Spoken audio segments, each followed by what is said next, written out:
सत्साहब सब भक्तों को। तो आज बात करते हैं कि कबीर साहब ने अपने आप को बंदी छोड़ क्यों कहा।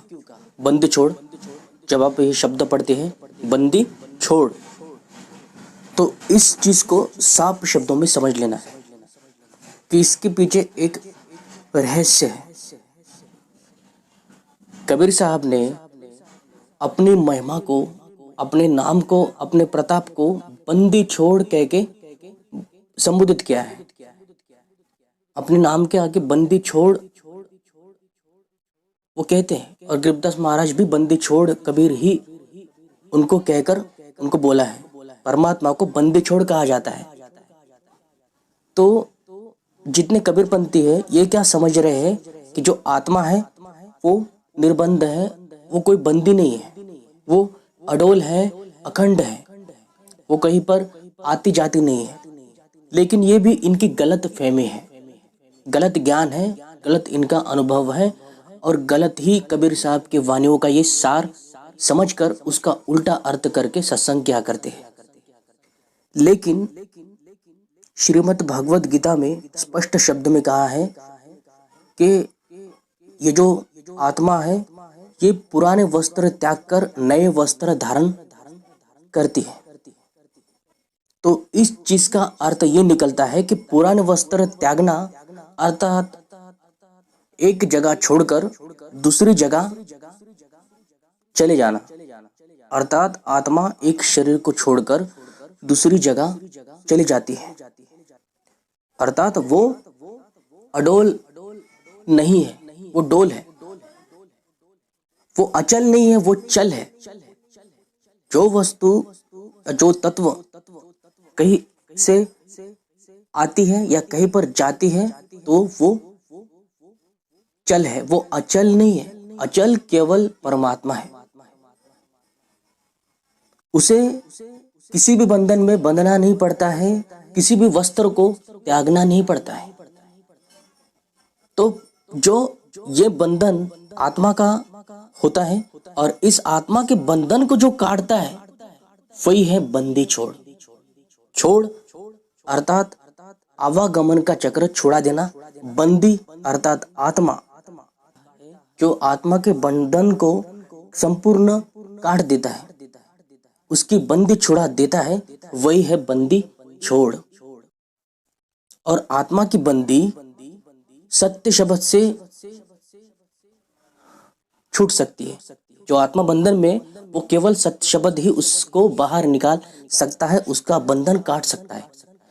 आत्म ध्यान ये बंधन नहीं काटता है बल्कि और ज्यादा बंधन में बांध देता है।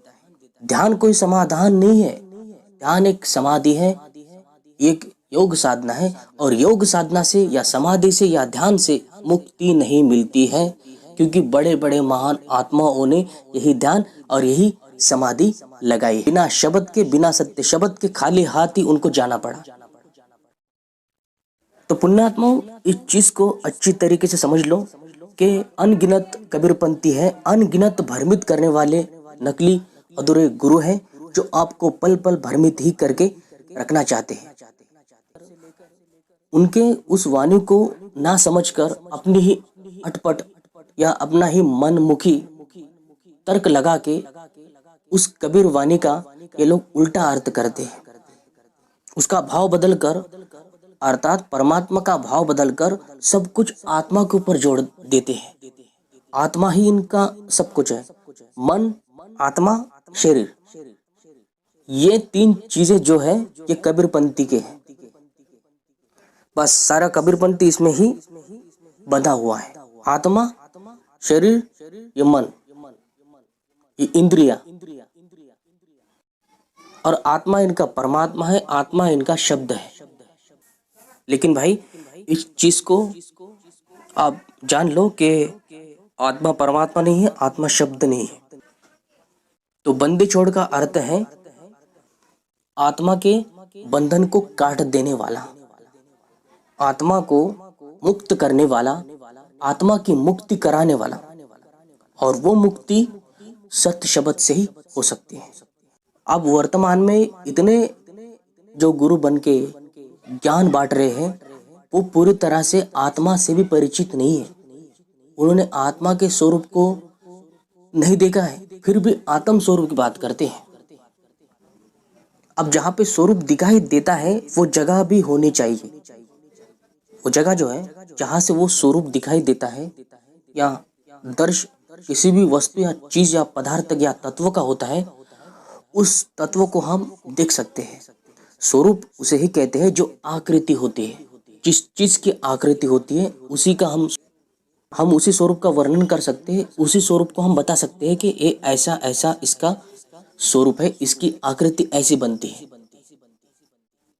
तो भाई इन लोगों ने ना आत्म स्वरूप को देखा ना ही परमात्मा स्वरूप को देखा।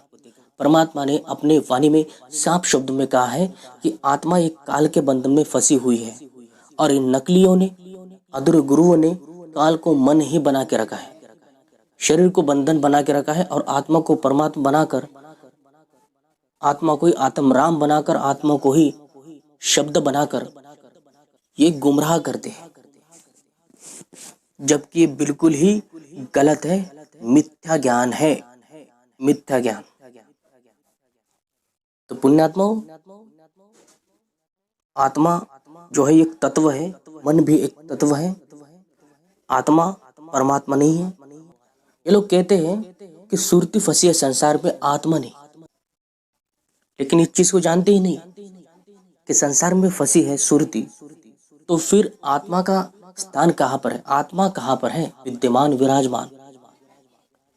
तब ये लोग कहते हैं कि आत्मा शरीर के अंदर है। तो ये शरीर जो है ये कहाँ पर रुका हुआ है, कहाँ पर टिका हुआ है? जो पंच तत्व है, पांच तत्व है, उसको पकड़ के बैठी है। जो आत्मा है पांच तत्वों को ही धारण करके बैठी है।